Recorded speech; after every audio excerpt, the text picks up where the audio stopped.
everybody. Welcome to MD Ready. My name is Mark, and today we'll be talking about optics. Now, for most people, we know that typical gun folks may wind up getting something as awesome as an EOTech and something as cheap as a Bushnell or an Amazon Red Dot. Now, my take on optics is you're going to use them based on your needs and whatever distance you're going to be shooting at.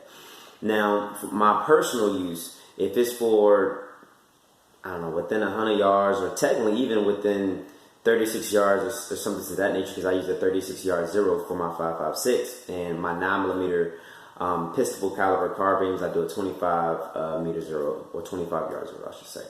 So for intents purposes, in this example, we're going to use this RMR, this RMR as the example of a red dot. Of course, most people put RMRs on pistols. I hate RMRs on pistols, but you can also get a plate to put this on a rifle or pistol caliber carbine if you like. But I don't care for optics on pistols. And for my quote unquote scope example, I will use this cheapo variable power optic that I got off Amazon for like $80. It's a wonderful power optic. I actually had it on one of the 22s I recently got rid of, but I'm not sure exactly what I want to put it on now. But it does what it needs to do, right? So what will make a person choose an optic over or a scope over a red dot and so on? So initially, when I first started getting guns, I was putting scopes on everything, but not realizing that if you're shooting something at a rather close distance, you don't need to do that. So right now, I have different setups. So for my shorter rifles or my AR pistols, right? For the most part, I'll put a red dot on. Now, for my distance rifles, like for instance, I have a 20-inch barrel Mosin Nagant that's been threaded, crowned, and it also has a Monte Carlo stock on it, and that's 0-400 yards, and it does pretty for as old as the firearm is. It does pretty good at 100 yards. It'll put a group the size of your fist, the size of your hand out there at 100 yards.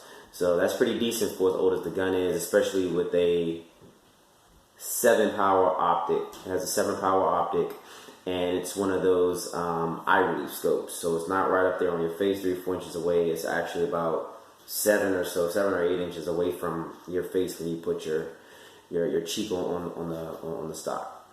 Now, for that particular firearm, for that one, and also my DMR, which is a 20-inch heavy barrel 5.56. It's kind of a Franken build, something I bought from a pawn shop, I think last year. It's really nice. 1-8 barrel twist. It's super awesome. That I put a 9-power optic on there.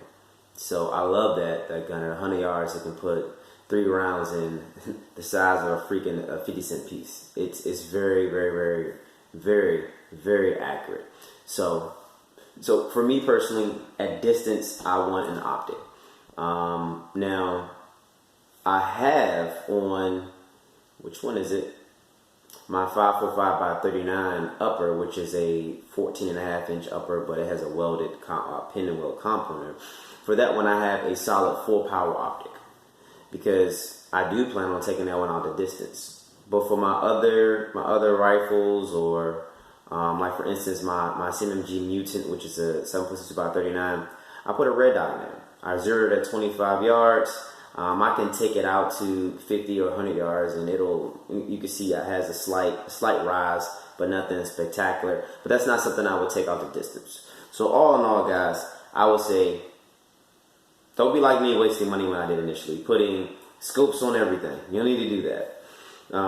So for my Pac-9 and my AR-9 pistol, I have red dots on them.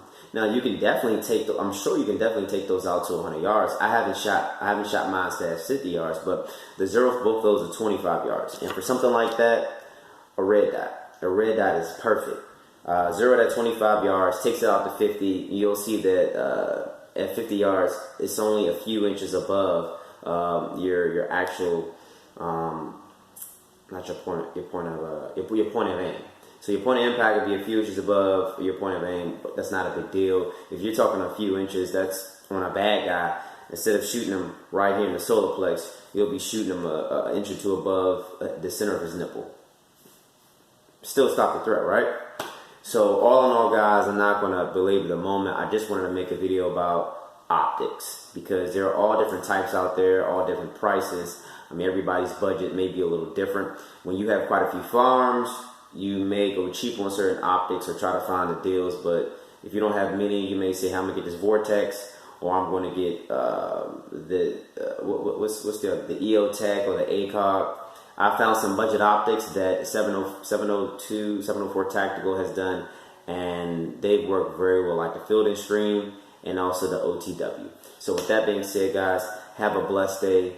Thank you. Make sure you should like, share, subscribe, and if let me know. I also want to know, what kind of optics do you guys use? You know, are you the person that says, I'm going to spend $1,000 on an optic and move around my rifles? Or are you like, hey, look, I'm getting me a few $50 to $100 budget optics, maybe a Harleston or something like that, because I have quite a few farms. Or maybe you do like red dots on pistols. We went shooting yesterday. My god brother Joe had the optic on the Ruger Mark IV, Mark V. It looked badass, but hey, me, iron sights.